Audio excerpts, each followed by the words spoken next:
Tantor Audio, a division of Recorded Books, presents The End of the Perfect 10. The Making and Breaking of Gymnastics Top Score, From Nadia to Now. By Dvora Meyers. Narrated by Elise Arsenault.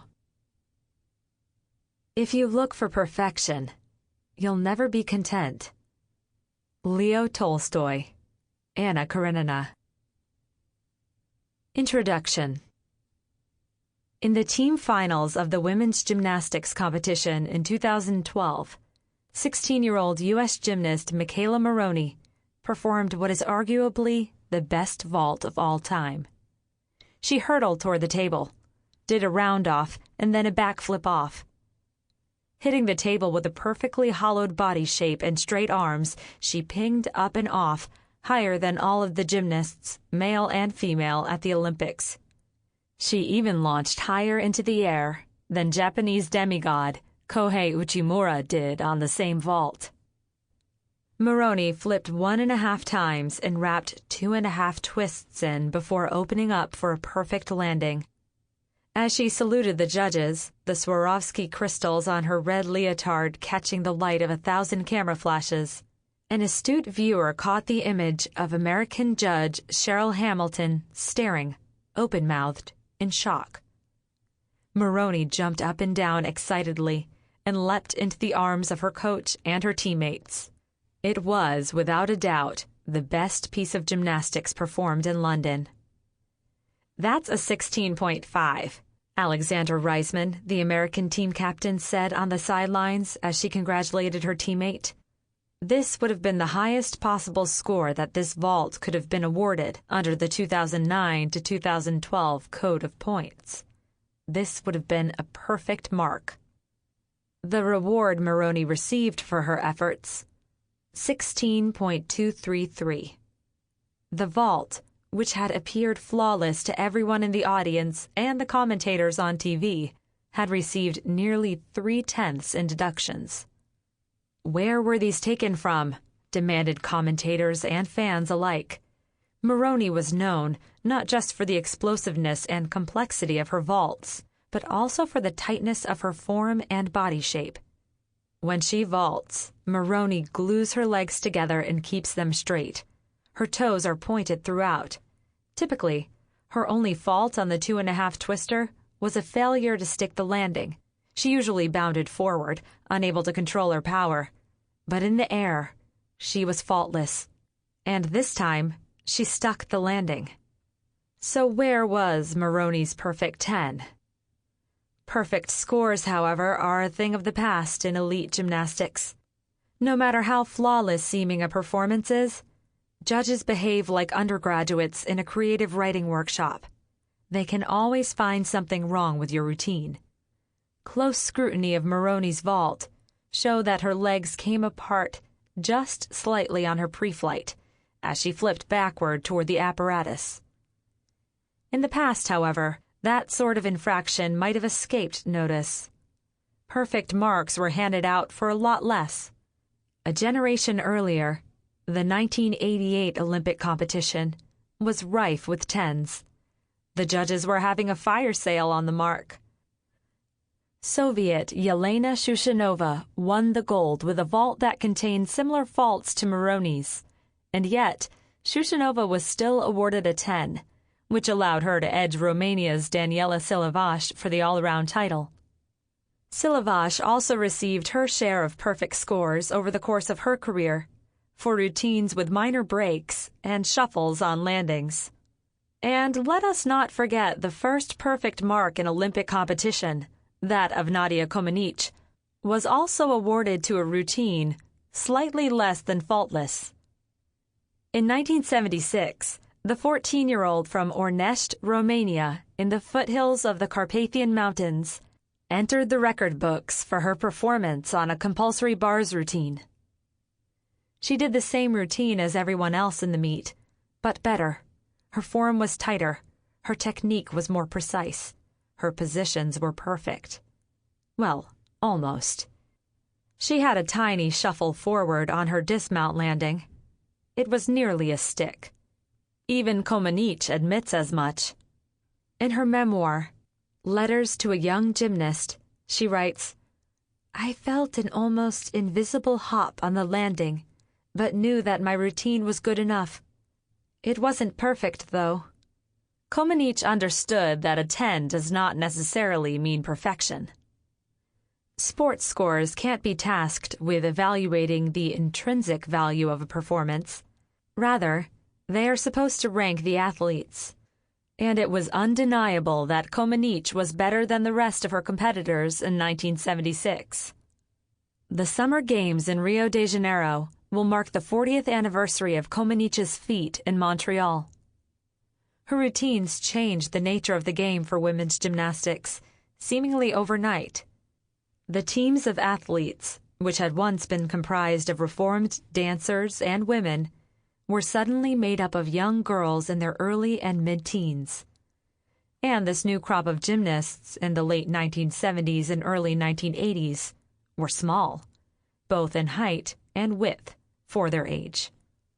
The Olympic mantra as it pertained to gymnastics was tweaked to younger, smaller, stronger. Every 4 years, Olympic fans were introduced to a new superstar gymnast, cuter and smaller than the last. The anniversary of Comaneci's accomplishments in Montreal coincide with a different anniversary. 2016 also marks 10 years since international elite-level gymnastics rid itself of the perfect 10 in favor of open-ended scoring. Now, a gymnast receives 2 scores, one that measures the difficulty of her exercise, and the other that determines how well she performs it. Both are added together. That's how you end up with something like Maroney's vault score, an inelegant 16.233. It doesn't quite roll off the tongue in the same way that 9.9 did, or a perfect 10. The new code of points did more than change the way the scores looked. It also changed the way the gymnasts looked. Since Nadia, elite gymnastics had been the domain of wispy, prepubescent girls. But in the last decade, the rules have favored a different breed of gymnast. Older, powerfully built, more athlete than artist. And in this brave new world of gymnastics, where the sky is the limit in terms of difficulty, the United States has emerged triumphant, winning the lion's share of international medals in the past decade.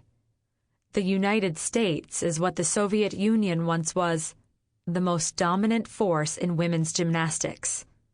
When American gymnasts enter competitions, they are expected to win, and they usually do.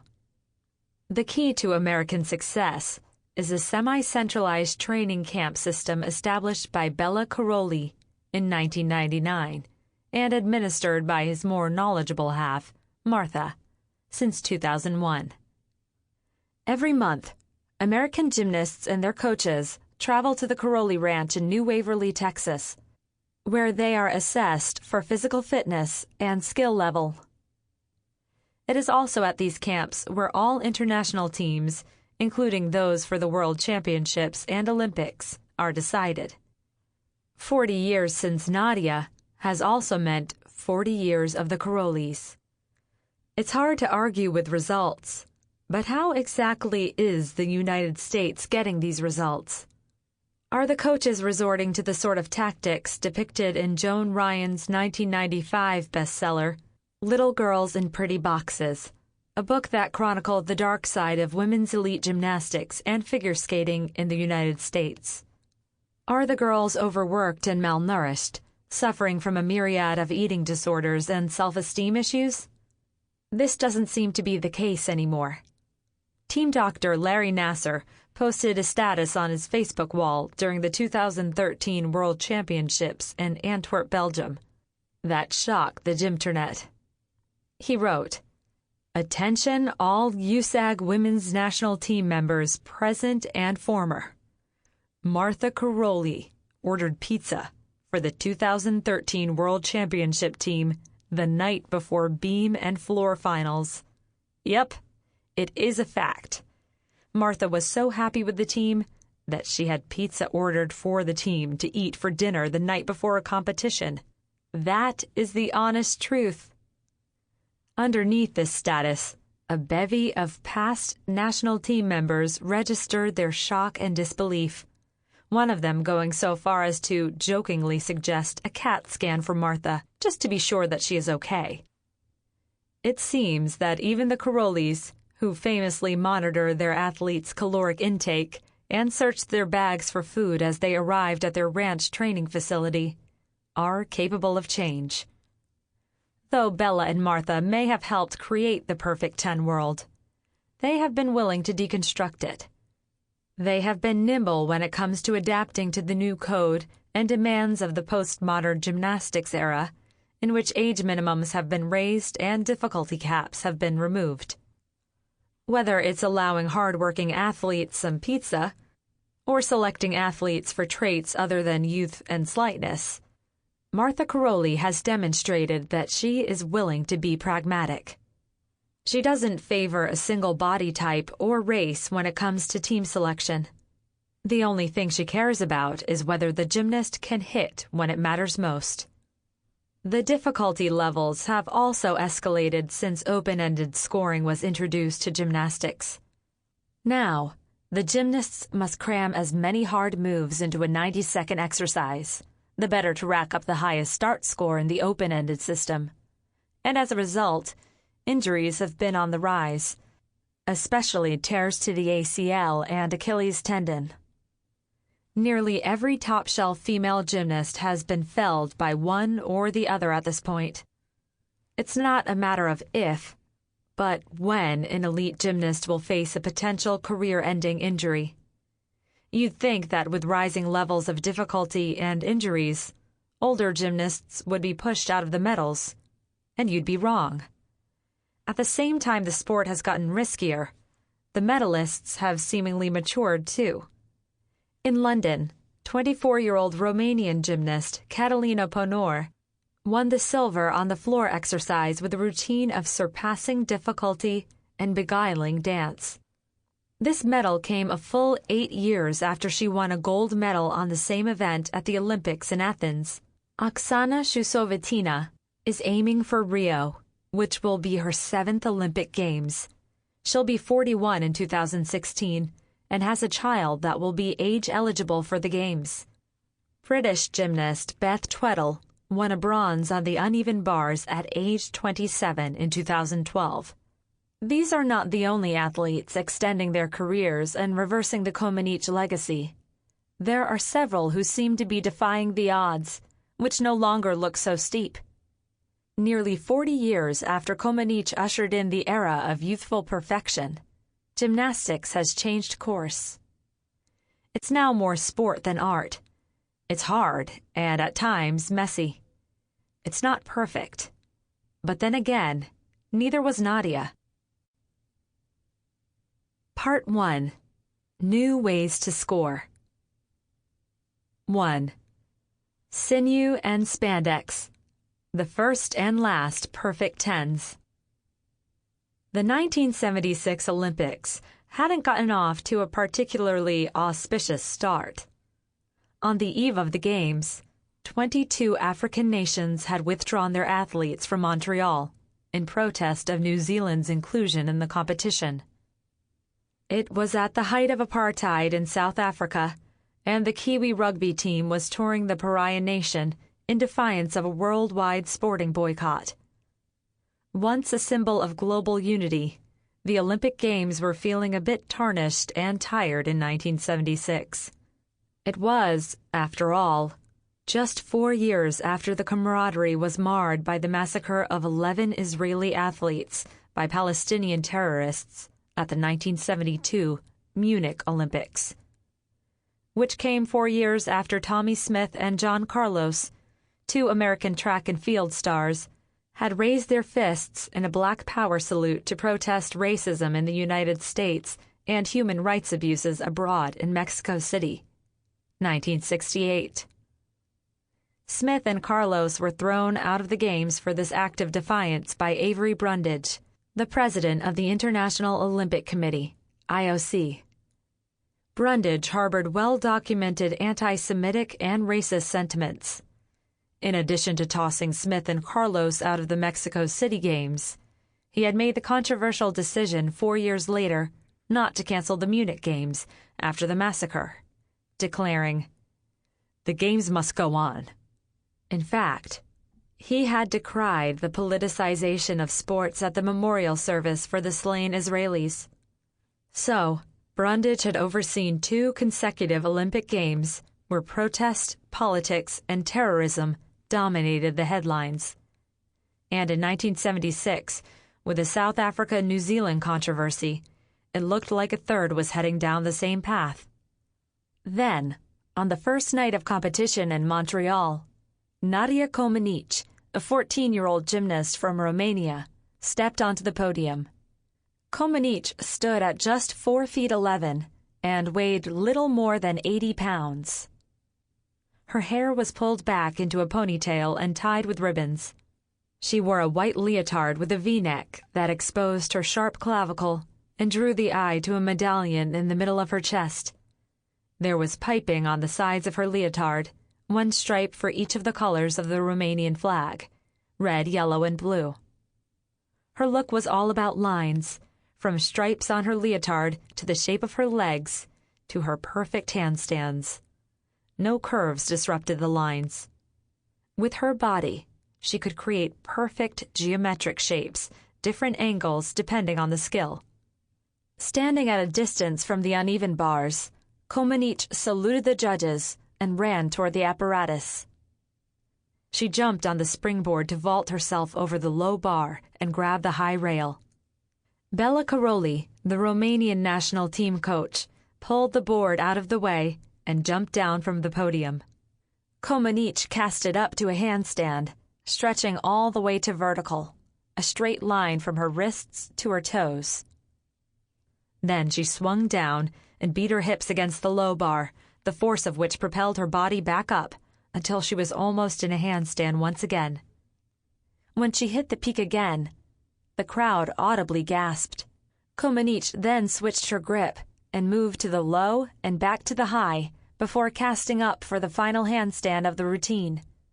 "It was not such a big deal," the Olympic gold medalist recalled in a Sky Sports documentary about her life. "It was the ABCD of gymnastics." These were the compulsory exercises, so the routine Comaneci was performing was identical to the 5 teammates who preceded her and to the rest of the female gymnastics competitors in Montreal. The skills were all basic. The point was to show how well you could perform the ABCs of mid-70s women's gymnastics. If you had sat through the entire competition in 1976, you would have watched this routine 86 times. Depending on the spectator, this sort of repetition might have been boring, or it could have been challenging, like a sommelier trying to discern the variations between a range of Cabernet Sauvignons produced in different regions and in different years, and then ranking them.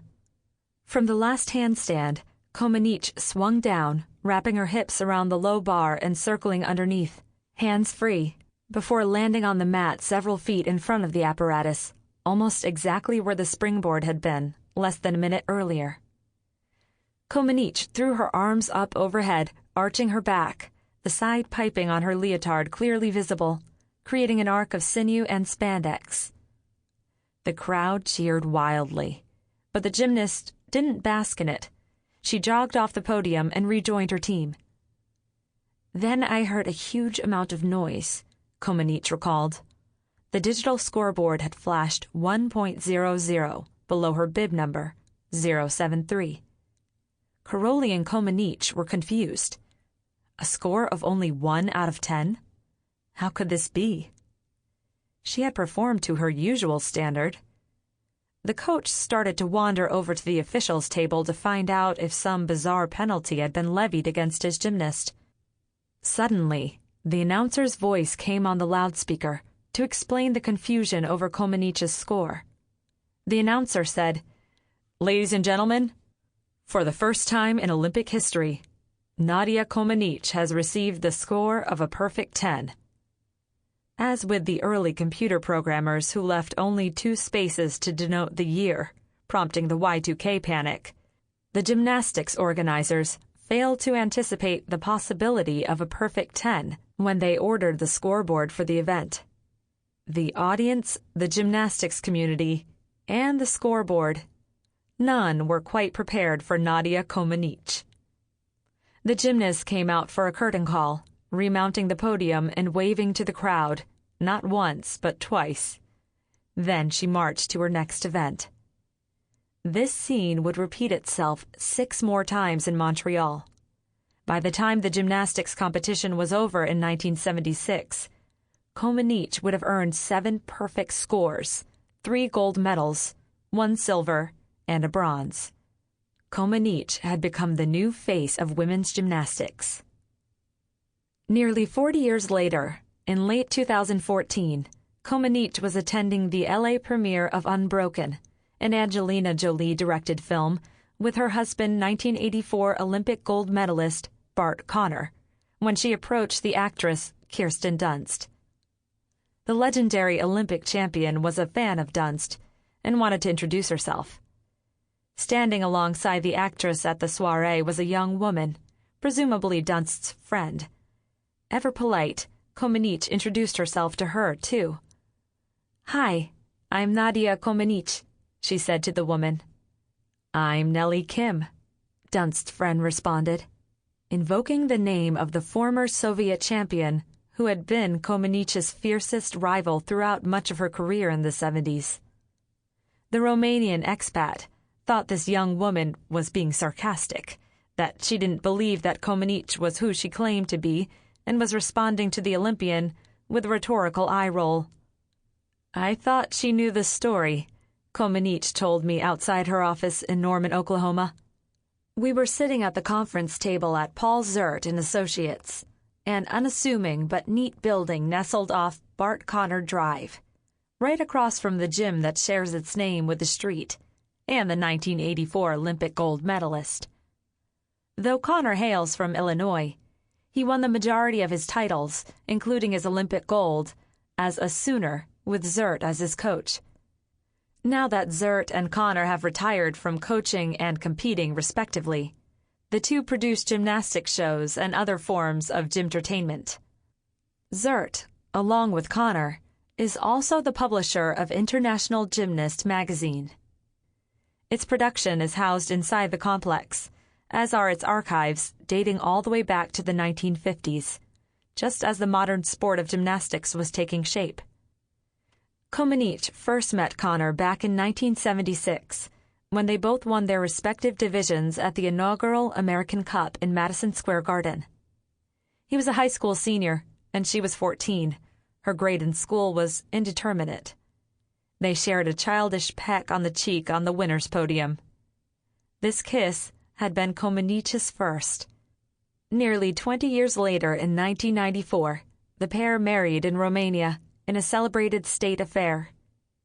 Despite her defection to the United States in 1989, Comaneci remains a beloved figure in her native country. Their courtship and romance is the sort of implausible plot line that Hollywood routinely packages into romantic comedies starring Katherine Heigl, or whichever actress is the rom-com queen of the moment. It feels as scripted as an episode of reality TV. The princess of modern gymnastics grows up to marry the crown prince of the sport. Really? But Comaneci's life often feels like it is being masterminded by something other than fate. From her meeting and marrying Conner all those years later, to her harrowing defection from communist-controlled Romania, to her bib number, 073, in 1976, its digits added up to 10, to her 7 perfect 10s at age 14 at the Olympics, to the story that Comaneci was telling me about the movie premiere and meeting a woman named Nellie Kim. I asked Comaneci how many times this gymnastics, who's on first routine, "I'm Nadia," and "I'm Nellie," went back and forth. "A couple of times," she said. Eventually, the younger Kim proved her earnestness. Her name actually was Nellie Kim, and she knew all about her namesake. She said, "I got a 10 too," Comaneci recalled. And I said, Yeah, I know.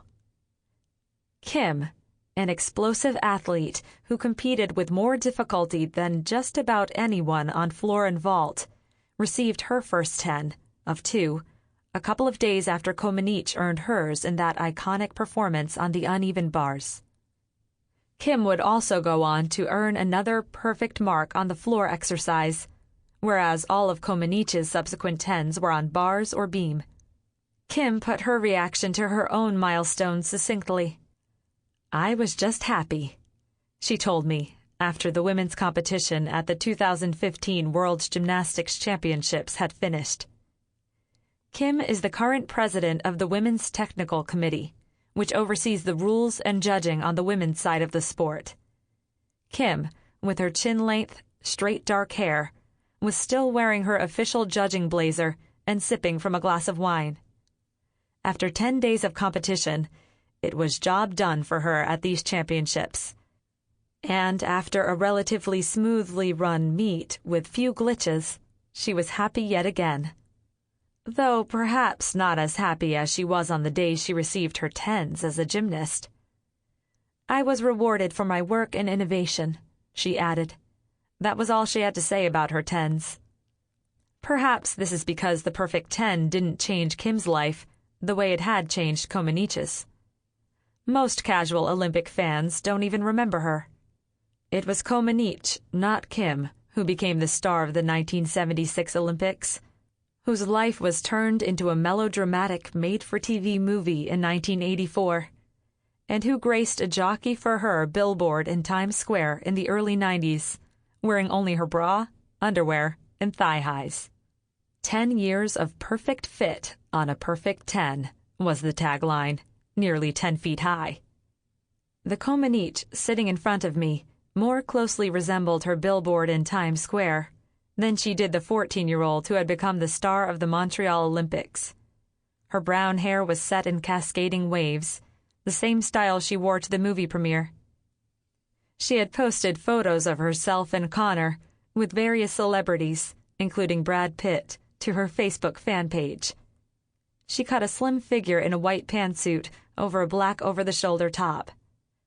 As a young teen, Komenich's large brown eyes, framed by brown bangs seemingly combed forward from the middle of her head, were her most salient feature. 40 years later, her cheekbones are the most prominent. They jut out as though the cheek flesh underneath had been scooped out by a small spoon. The Komenich of 2014 would have a difficult time passing as her 14-year-old self. When asked why she had come to symbolize the 10 in a way that her nearest rival never had, Komenich was pragmatic. She got there first. "That's how society works, I think. Who was the second person who went to the moon?" she asked. It could have been anyone else. It had to do with being the first. What if the orders were different? If they, the Soviets, had competed first? If things had been different, Kim would have scored a 10 because she did, Komenich added. But was it simply a matter of timing? Would Kim even have scored a 10 had she not competed after Komenich? Did Komenich's mark create an appetite for perfect scores that the judges and officials sought to satisfy? Or did the Soviets, who exerted tremendous influence over the judging panels, pressure the judges to reward one of their gymnasts a 10 too? "Do you think it's possible that you created momentum for her 10? I asked Komenich.